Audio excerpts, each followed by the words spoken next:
مشتاق لك. شوف التلفزيون ما حد العرايشي تماك، انا ما عمرني ما غنكون في التلفزيون.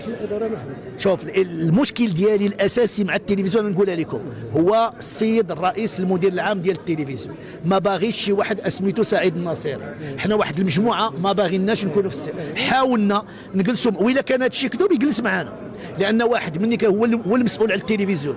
مني كتعيط له كتقول لي بغيت نجلس معاك، بغيت نشوف اشنو المشكل اللي عندك معايا، واش اعمالي ما عجبكش؟ هالعمل دار 25 مليون ديال المشاهده، شنو بغيتي؟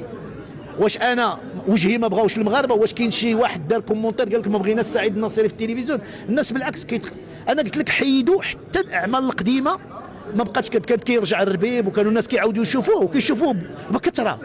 دابا حيدوه باش بالعاني انني سعيد الناصري ما ياخذش حقوق التاليف اللي كتعاون شويه، يعني ما كرهوش يلقاونا كنطلبوا، ولكن كاين الحمد لله يوتيوب باغي يسموها بحال والو يحيدوا